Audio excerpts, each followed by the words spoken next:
තෙරුවන් සරණයි. මම දඹුල්ල සමාජ සත්කාර පදනමේ අනුශාසක හාමුදුරුවෝ යුදවනාවිසු ජාතසිරි හාමුදුරුවෝ.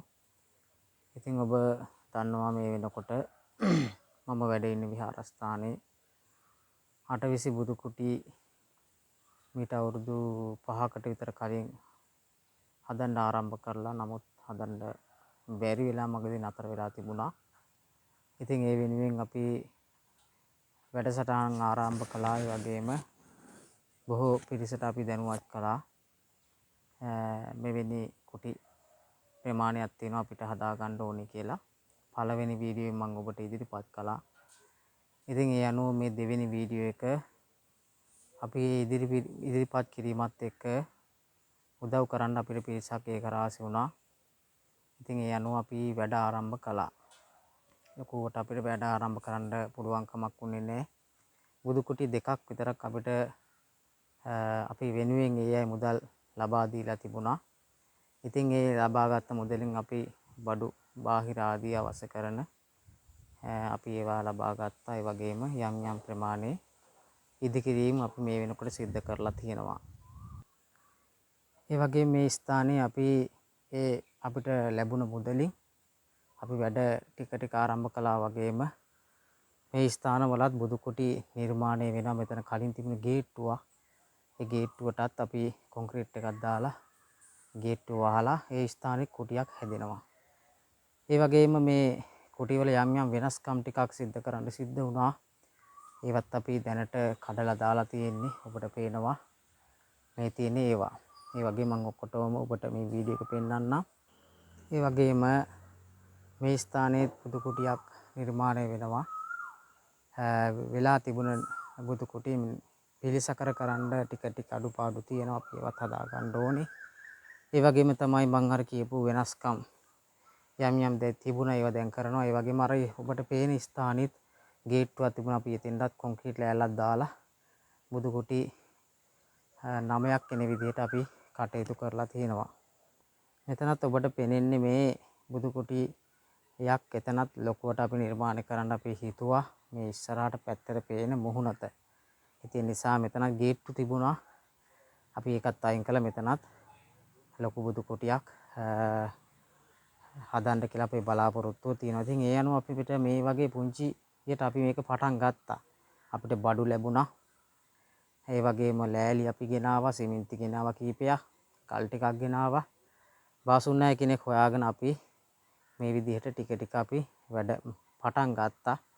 ඉතින් ඒ නිසා අපිට බුදු කුටි දෙකක් මේ වෙනකොට අපිට අපෙන් ලබා ගත්තා.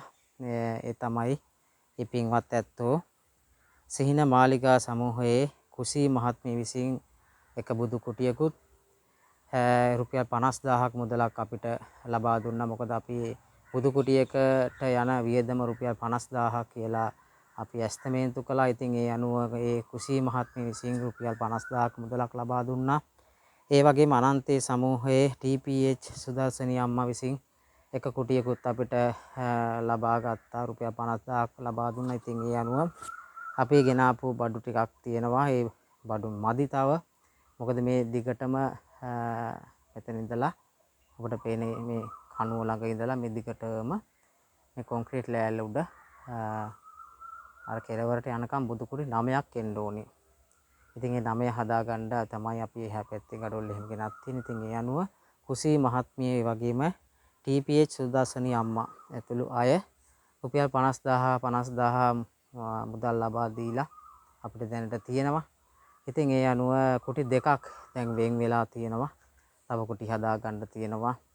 ඉතින් ඒවටත් උදව් කරන්න කියලා ඔබට ඉල්ලීමක් කරනවා. මොකද ශාසනය වෙනුවෙන් අපිත් මේ මහන්සි වෙන්නේ.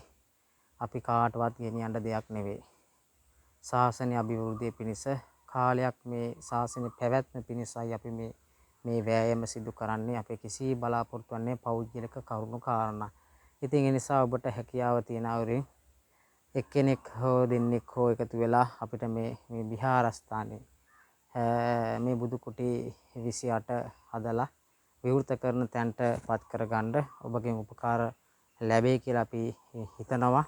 ඉතින් ඒ අනුව මේ වීඩියෝ එක දිහා බලලා සත්‍යද අසත්‍යද කියන වගේ ඔබ හිතලා අපිට උපකාරයක් කරන්න මේ කුටි අවසන් කළ විවෘත කිරීම සඳහා උපකාර කරයි කියලා බලාපොරොත්තු වෙනවා. ඔබට කරගන්න තියෙන මහඟු පින්කම් මේවා හැමදේම මේවා වගේ අවස්ථාවක් අපිට හම්බ වෙන්නේ නැහැ. ඉතින් පුදු කුටි දෙකක් ලබා ගත්තේ සියලු පින්වතුන්ටත් තුනුරුවන්ගේ පිහිට ආරක්ෂා උදා වේවා, වාසනාව උදා වේවා. තම දුවා දරුවන් ඥාතිතාසී අම්මා තාත්තා ඇතුළු හැම දිනාටමත් ආශිර්වාද කරනවා තුනුරුවන්ගේ පිහිටෙන්. තමගේ ජීවිතය සුවපත්ව සාර්ථකව පවත්වාගෙන යන්නට මේ සියලු පින් උපකාර වේවා කියලා හැම දිනාටම තෙරුවන් සරණයි.